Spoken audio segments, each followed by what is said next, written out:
Papa a frappé du poing sur la table. Tu nous as déçus. Maman a crié, pars. Nous n'avons pas besoin de toi. Je suis sorti sans un mot. Puis j'ai envoyé un texto, timing parfait. Je viens de bloquer vos cartes de crédit. En quelques minutes, 27 appels ont inondé mon téléphone en même temps. J'étais si en colère. J'ai cru que j'allais vraiment jeter quelque chose. Pas sur quelqu'un, juste n'importe quoi d'assez solide pour se briser, le coin de la table de la salle à manger, la pile de boîtes Cdiscount non ouvertes dans le couloir, la bougie en verre préférée de ma mère qu'elle n'allume jamais mais qu'elle insiste pour exposer. Ce n'était pas seulement la dispute. Ce n'était même pas seulement les mots qu'ils m'ont jetés à la figure. C'était tout. Les années où j'ai été traité comme si je leur devais quelque chose simplement pour exister, comme s'ils me faisaient une immense faveur juste en me laissant respirer dans la même maison qu'eux. Tout ça a commencé parce que j'ai refusé de leur donner 4 500 €. Mon petit frère m'avait demandé assez nonchalamment si je pouvais l'aider à acheter une plateforme de crypto personnalisée qu'un ami vendait. Il a dit que c'était une occasion à ne pas manquer et qu'il me rembourserait en 3 mois maximum. Il m'a même montré une capture d'écran de la conversation avec le vendeur, comme si ça voulait dire quelque chose. Ce n'était pas un mauvais gamin. En fait, de tous les habitants de cette maison, c'était le seul qui ne me traitait pas comme une moins que rien. Mais le problème ne venait pas de lui. Il venait de ce que mes parents supposaient que je leur devais. Ils pensaient que, parce qu'ils m'avaient laissé revenir vivre chez eux après l'université pendant quelques mois pendant que je cherchais du travail, ils pouvaient me traiter comme une simple figurante jetable dans leur portrait de famille parfaite. Peu importe que je payais les courses la moitié du temps. Peu importe que je payais leur essence quand ils oubliaient leur portefeuille. Peu importe que j'avais payé la facture internet 3 mois de suite sans qu'on me le demande. Ils s'en fichaient. Je ne donnais pas l'argent. Alors, tout à coup, j'étais la méchante. Tu es sérieuse? Tu vas refuser cette seule chose à ton frère? C'était la première réplique de mon père. Puis le coup est parti. Sa main a heurté la table comme un juge rendant une sentence. Tu nous as déçus. Et puis ma mère, les bras croisés, les yeux plissés. Pars. Nous n'avons pas besoin de toi. Je me souviens du silence qui a suivi. C'était comme si même la maison savait que quelque chose s'était brisé. Je n'ai rien dit. Je n'ai pas pleuré, ni argumenté, ni supplié qu'on me comprenne. Je me suis juste levé, j'ai pris mon sac et je suis sorti par la porte d'entrée. Une fois sur le trottoir, j'ai déverrouillé mon téléphone et envoyé un seul texto. Timing parfait. Je viens de bloquer vos cartes de crédit. Le pouvoir que j'avais n'était pas quelque chose dont ils se souvenaient. Mais moi, je n'avais pas oublié. C'est moi qui avais aidé papa à configurer ses services bancaires en ligne. J'avais créé les feuilles de calcul pour leurs factures. J'avais aidé maman à comprendre son compte Cdiscount Prime. J'avais même fait leur déclaration d'impôt 2 ans de suite. J'avais encore accès à tout. Je n'ai pas vidé les comptes. Je n'ai pas été imprudente. J'ai juste bloqué toutes les cartes liées au compte que je pouvais contrôler. Et puis le déluge a commencé. Appels, messages. Mon téléphone n'arrêtait pas de vibrer. 27 appels manqués dans les 40 premières minutes. Je l'ai éteint. Ma tante est arrivée dans sa Peugeot 10 minutes plus tard. Elle ne s'est même pas garée correctement, elle a juste laissé la voiture tourner au ralenti et m'a dit de monter. Aucune question. Elle savait déjà. Nous sommes allés directement chez elle. Elle avait préparé la chambre d'amis et un repas chaud m'attendait. Elle m'a même laissé dormir le lendemain sans rien me demander. Je n'avais aucune idée qu'elle allait devenir le pilier de tout ce qui allait suivre. Parce qu'il ne s'agissait pas seulement de partir. Il s'agissait de leur montrer que la fille qu'ils avaient méprisée était la seule personne qu'ils n'auraient jamais dû sous-estimer. Et mon oncle, il n'était même pas encore entré en scène. Mais quand il l'a fait, les choses ont changé rapidement. Ils pensaient m'avoir coupé des ponts. Ils n'avaient aucune idée de qui ils avaient réellement chassé. Le lendemain matin, mon téléphone avait 46 notifications. Texto, appels manqués, messages vocaux, même quelques alertes par courriel. Je n'en ai touché aucune. Je suis resté allongé dans la chambre d'amis de ma tante, à fixer le plafond, entendant encore l'écho du poing de mon père s'abattant sur la table, entendant encore les mots « Tu nous as déçus ». Le fait est que je n'avais déçu personne. J'avais demandé 3 mois pour me remettre sur pied. 3. Je ne demandais pas une voiture, ni des frais de scolarité, ni des vacances de rêve. J'avais juste besoin de temps pour respirer. Et pendant ces 3 mois, j'ai fait tout ce que je pouvais pour que ce soit juste. J'ai payé des factures, fait des courses, géré leurs papiers, et je me suis faite discrète. J'aurais pu déménager plus tôt, mais je ne l'ai pas fait parce que je pensais, bêtement, qu'ils voulaient m'aider. Mais apparemment, cette générosité avait une date d'expiration, et elle était assortie de conditions si contraignantes qu'elles auraient pu étrangler quelqu'un. Ma tante m'a préparé le petit déjeuner comme si c'était un jour comme les autres. Pas de pitié, pas de tension, juste des œufs, du pain grillé et une légère invitation à m'asseoir. Ce genre de normalité après ce qui venait de se passer. C'était presque déroutant. Vers midi, je lui ai finalement tout raconté. Je m'attendais à une sorte d'hésitation, peut-être une suggestion douce de les rappeler ou de m'excuser juste pour faciliter les choses.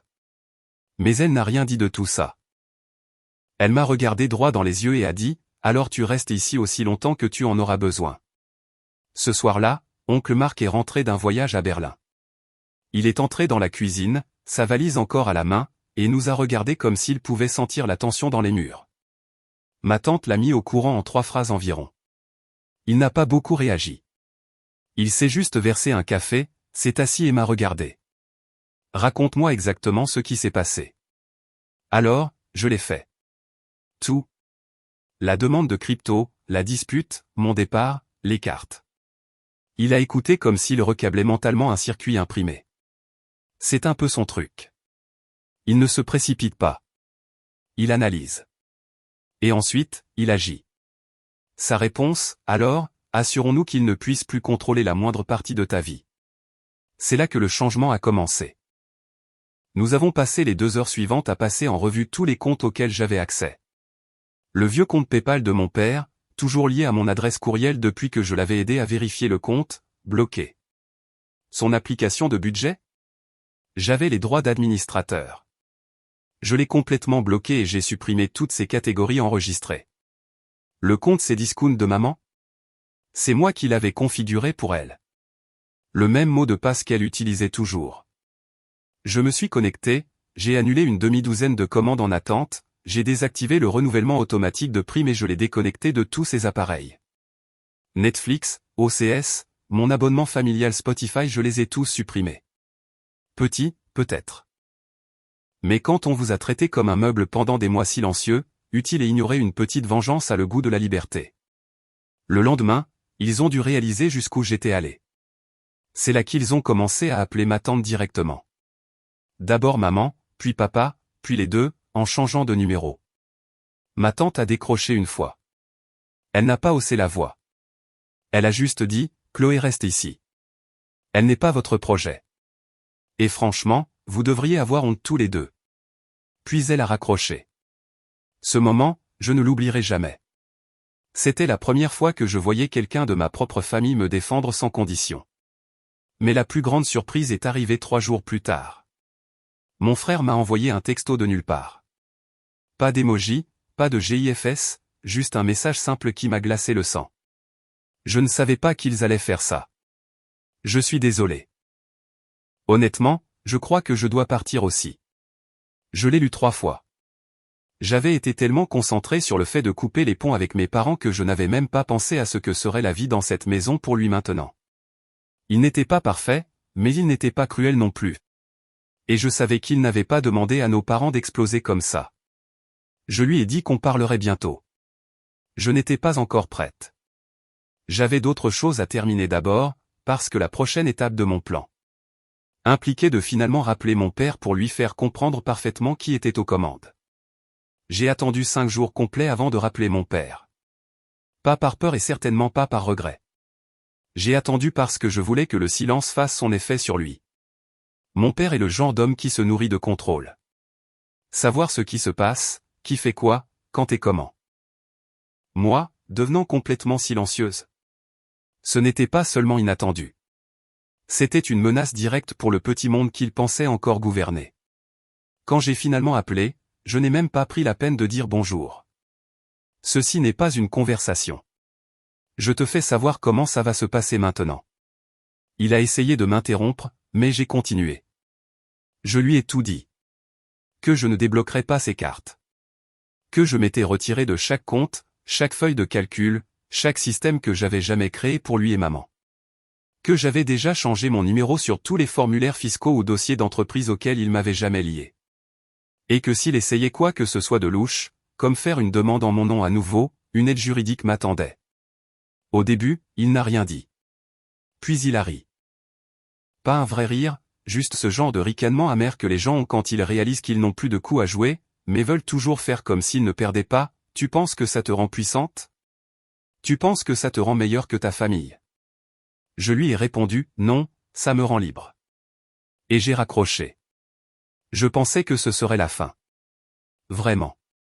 Pendant environ 6 heures, j'ai ressenti une sorte de quiétude que je n'avais pas connue depuis des années. Pas la paix exactement, plutôt le silence après qu'un feu s'éteint. Mais bien sûr, ce n'était pas la fin. Ce soir-là, vers 20h30, la sonnette a retenti.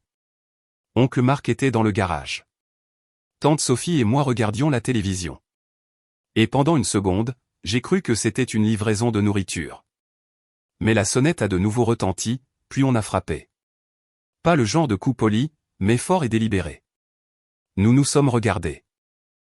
Tante Sophie a jeté un œil à travers le rideau et s'est immédiatement retournée. C'est ton père. Mon cœur a sombré dans mon estomac. Il a commencé à appeler à travers la porte, sans crier, mais assez fort pour que tous les voisins entendent. Il a dit qu'il voulait juste parler. Que j'exagérais les choses. Que la maison n'était pas la même sans moi. Que maman pleurait. Que mon frère était devenu silencieux. Puis il a dit quelque chose à propos de l'argent. Que je n'avais pas le droit de toucher à leur compte. Pas le droit de me mêler de leurs affaires.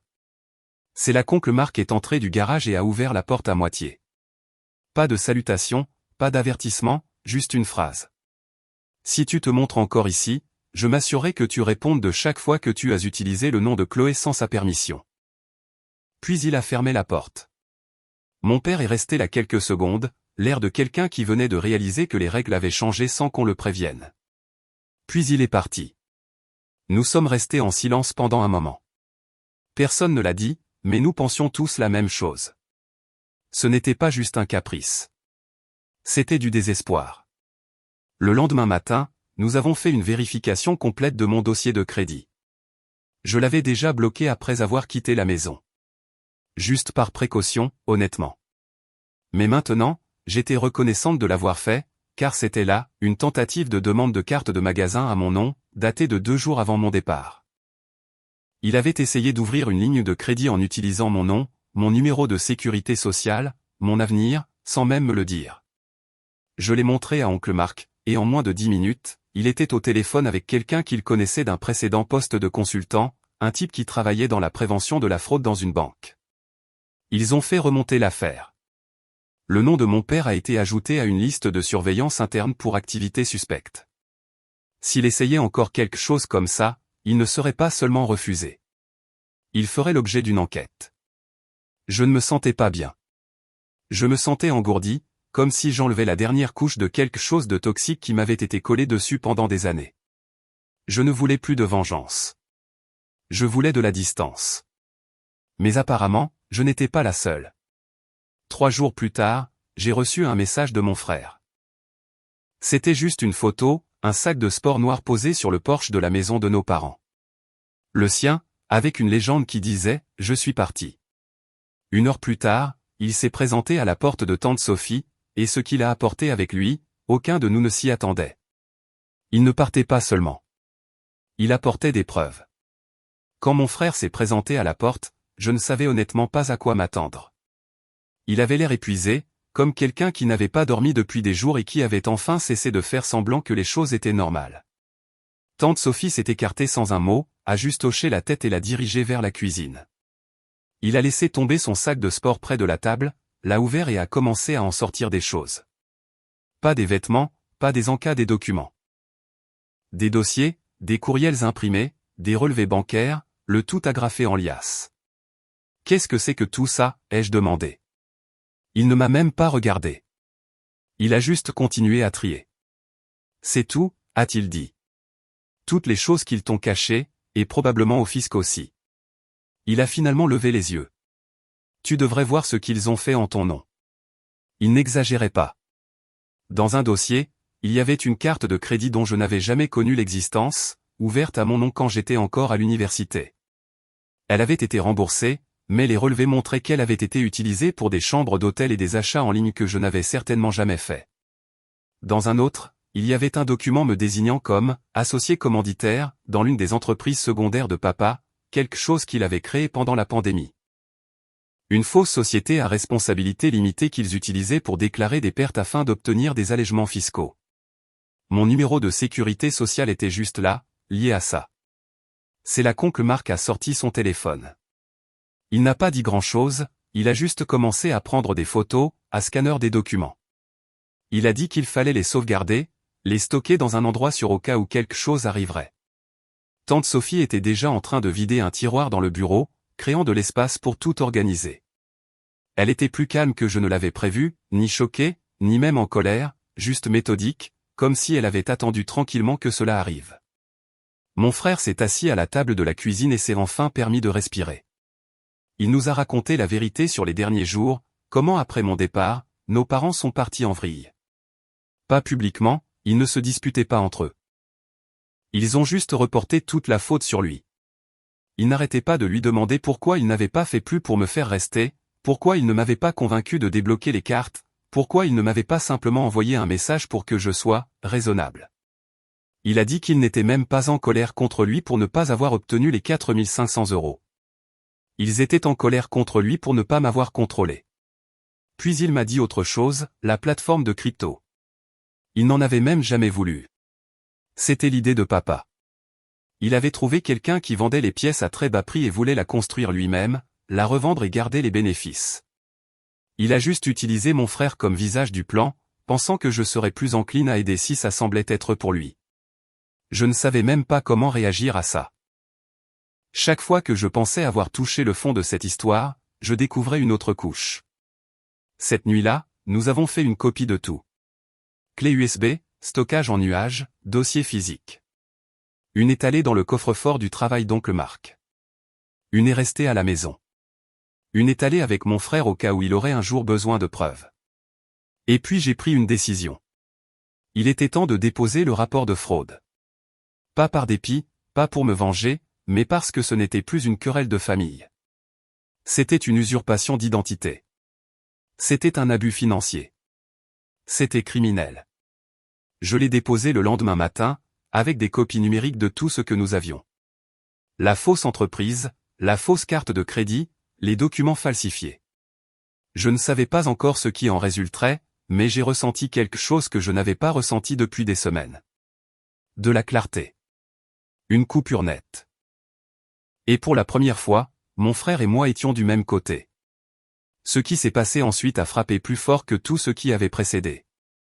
Parce que lorsque le rapport de fraude a commencé à avancer, quelqu'un d'autre y a été mêlé, la sœur de ma mère. Après avoir soumis le rapport de fraude, je pensais que je n'aurais pas de nouvelles avant un certain temps. Peut-être une lettre type, peut-être un appel un mois plus tard avec un numéro de dossier et un haussement d'épaule. C'est comme ça que ça se passe habituellement. Au lieu de ça, j'ai reçu un appel 3 jours plus tard. La femme au bout du fil travaillait au service des fraudes de la banque où la carte de crédit avait été ouverte. Elle était polie, vive d'esprit, et elle en savait déjà trop. Elle m'a demandé de confirmer l'adresse indiquée sur la demande de carte. Je l'ai fait. Puis elle m'a demandé si je connaissais une Karine Dubois. J'ai répondu que non. Je pouvais l'entendre taper. Elle a dit qu'il y avait eu un virement du faux compte de la société, celui lié à mon nom, vers un compte appartenant à Karine Dubois, d'environ 5 400 €. Pas de paperasse, pas de contrat, juste une note indiquant « Consultation ». J'ai écrit le nom sur une serviette en papier à côté de mon café. Je l'ai fixé. Dubois. Quelque chose a fait tilt. Je suis entré dans la cuisine, la serviette à la main, et je l'ai dit à voix haute. Tante Sophie a levé les yeux de sa tablette et n'a même pas cligné des yeux. C'est la sœur de ta mère. Cela a tout arrêté. Je n'avais rencontré Karine que 2 fois, une fois quand j'étais enfant et une autre fois à un Noël bizarre et gênant il y a 10 ans. Elle avait disparu des événements familiaux après ça. Maman marmonnait qu'elle était, jalouse et difficile. Je n'ai jamais vraiment demandé. Maintenant, je savais pourquoi. Oncle Marc et moi avons fait des recherches. Il a trouvé l'enregistrement de l'entreprise liée à la société, celui qui me listait comme associé commanditaire. Et bien sûr, une ligne marquée, honoraire de consultation, montrait la trace de l'argent directement vers le compte de Karine. Ce n'était pas seulement louche. C'était criminel, et c'était fait en mon nom. J'avais encore le numéro de Karine enregistré depuis des années. Je lui ai envoyé un message. Je suis au courant du virement. Nous devons parler. Je ne m'attendais pas à une réponse. Elle a répondu en 2 minutes. Elle a accepté de me rencontrer le lendemain matin. Un café à environ 30 minutes de la maison de tante Sophie. Elle a dit qu'elle apporterait tout. Quand je suis arrivé, elle était déjà assise avec un dossier devant elle. Elle avait l'air nerveuse. Elle n'avait même pas commandé de café. Je me suis assise. Elle a fait glisser le dossier sur la table. À l'intérieur se trouvaient des courriels imprimés, des captures d'écran, des confirmations de virements bancaires, une copie du même faux formulaire de société que j'avais déjà vu. Celui-ci, avec ma signature falsifiée en bas. Elle m'a dit que maman l'avait approché l'année dernière. Elle lui avait dit qu'elle avait un moyen pour elle deux d'économiser un peu d'argent sur les impôts. Elle a dit à Karine qu'elle avait juste besoin de mettre son nom sur quelques papiers, que cela ne me dérangerait pas. Que je ne le saurais même jamais. Karine n'a pas posé de questions. Elle a dit qu'elle était submergée par les factures. Ma mère a présenté cela comme une faveur. Juste un peu d'aide entre sœurs. Mais ensuite l'argent est arrivé, puis d'autres formulaires, d'autres courriels. Karine a dit qu'elle s'était retirée quand ma mère lui a demandé de l'aider à créer un deuxième compte au nom de quelqu'un d'autre. Info. Elle a refusé. Maman lui a dit qu'elle était ingrate, puis elle lui a coupé les ponts. Karine m'a tout donné. Elle a dit qu'elle en avait fini de se taire, qu'elle ne voulait pas payer pour quelque chose qu'elle ne comprenait même pas. J'ai tout envoyé à l'enquêteur des fraudes cet après-midi-là. Des copies numériques, des photos, même le fichier audio d'un message vocal que Karine avait sauvegardé.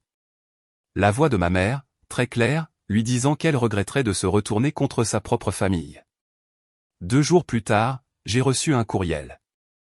La banque avait officiellement ouvert une enquête criminelle. Cette nuit-là, mon père a appelé ma tante. Il était furieux, criant sur le haut-parleur, disant que nous détruisions la famille, que tante Sophie avait fait de moi un monstre, que nous étions tous des ingrats. Ma tante lui a raccroché au nez à mi-chemin. Le lendemain matin, mon téléphone a vibré. Un message vocal de ma mère. Sa voix était plate. Contrôlé. Tu as fait ton choix. Ne reviens pas. Ne nous contacte plus. Tu n'es plus notre fille. Celui-là, je ne l'ai pas sauvegardé. Mon frère et moi étions assis sur le porche ce soir-là. Il faisait calme, plus frais que d'habitude. Nous n'avons pas beaucoup parlé. Finalement, il a dit, je crois que j'en ai fini avec eux, moi aussi. Il regardait droit devant lui. Pas de drame, juste une décision. J'ai hoché la tête. Nous n'avons pas pleuré. Nous ne nous sommes pas serrés dans les bras. Nous avons juste laissé les choses être ce qu'elles étaient. La fin. Mais ensuite, quelque chose s'est passé le lendemain. Une lettre est arrivée, manuscrite, d'un nom que je n'avais pas entendu depuis plus de 15 ans, mon grand-père. Apparemment, il avait tout entendu. La lettre est arrivée dans une enveloppe blanche ordinaire. Pas d'adresse de retour. Mon nom écrit en lettres capitales tremblantes. Au début, j'ai cru que c'était une erreur. Du courrier indésirable ou peut-être un parent éloigné qui faisait suivre des factures. Mais quand je l'ai ouverte, la première ligne m'a glacé. Chloé, j'ai entendu ce qu'ils ont fait. C'était de mon grand-père, le père de ma mère, un homme que je n'avais ni vu ni entendu depuis l'âge de 12 ans environ. Il disait toujours qu'il était trop vieux jeu et trop amer pour qu'on s'en préoccupe. Au fil des ans, il avait simplement disparu des conversations, comme s'il avait été discrètement effacé de la famille. Il s'est avéré qu'il avait tout observé de loin. La lettre n'était pas longue, mais elle était percutante. Il a écrit qu'il avait appris par un voisin quelqu'un qui lui parlait encore et qui se trouvait aussi être ami avec tante Sophie ce que mes parents avaient fait. La fraude, la dispute, la façon dont il m'avait mise à la porte. Il a dit qu'il n'était pas surpris, qu'il avait vu la façon dont il traitait les gens, en particulier moi, de loin. Qu'il était resté silencieux parce qu'il pensait que ce n'était pas sa place, mais plus maintenant. Dans le dernier paragraphe, il disait « J'ai un compte mis de côté. Il était destiné à tes études. Tes parents ont dit que tu n'en avais pas besoin, que tu étais couverte. Je les ai crus. Mais cet argent est toujours là, et il est à toi. » Mes mains tremblaient quand j'ai fini de lire. Pas à cause de l'argent, bien que l'idée d'un fonds d'études caché m'ait presque fait rire, mais parce que cet homme, celui qu'ils avaient complètement effacé de ma vie, avait attendu, observé, prêt, en silence. Plus tard ce soir-là, mon frère et moi sommes allés au bureau de poste et avons envoyé le dossier de fraude, en entier, au fisc. Pas une copie, l'original. Nous avions déjà stocké des sauvegardes, mais maintenant c'était officiel. Nous ne faisions plus que nous défendre. Nous y mettions un terme. Dans les semaines qui ont suivi, tout a commencé à changer. Mes parents ont cessé d'essayer d'appeler. Plus de numéros bloqués. Plus de messages vocaux chargés de culpabilité. Juste le silence, celui que je voulais depuis si longtemps mais que je n'avais jamais pensé obtenir réellement. Puis quelque chose de petit mais d'énorme s'est produit. J'ai reçu une offre d'emploi à temps plein, à distance, avec un salaire décent. Elle venait d'une recommandation d'un ancien collègue d'oncle Marc, quelqu'un qui avait entendu « Chloé est vive d'esprit. Embauchez-la avant que quelqu'un d'autre ne le fasse. » Tante Sophie m'a aidé à meubler un petit appartement de l'autre côté de la ville. Rien d'extraordinaire, mais le mien. La première nuit là-bas, elle a apporté un cadeau de pendaison de crémaillère, juste une bougie et un jeu de torchons propre. J'ai failli pleurer. Et mon frère, il est resté un peu plus longtemps avec tante Sophie et oncle Marc, travaillant à temps partiel, économisant. Un soir, il est arrivé dans mon nouvel appartement avec 2 pizzas et un grand sourire. Mon bail a été approuvé, a-t-il dit. Une place en colocation en centre-ville, mon premier vrai logement loin d'eux. Avant de partir ce soir-là, il m'a regardé et a dit, « Tu sais, je crois qu'on est les seuls normaux dans toute cette famille. » J'ai dit, « Probablement. » Il a souri. On a eu de la chance, je suppose. J'ai ri, mais je savais ce qu'il voulait dire. Pas de la chance que nos parents nous aient déçus. De la chance que quelqu'un d'autre ne l'ait pas fait. Tante Sophie, oncle Marc, même Karine à sa manière brisée. Et mon grand-père, celui qu'ils ont essayé d'effacer, qui est apparu à la toute fin avec quelque chose de plus précieux que l'argent, un rappel que parfois, les gens qui vous soutiennent vraiment ne sont pas ceux qui vous ont élevé. Ce sont ceux qui vous voient. Et c'est là que j'ai laissé les choses. Pas de confrontation dramatique, pas de scène de tribunal, juste une distance calme et délibérée. Et enfin, la paix.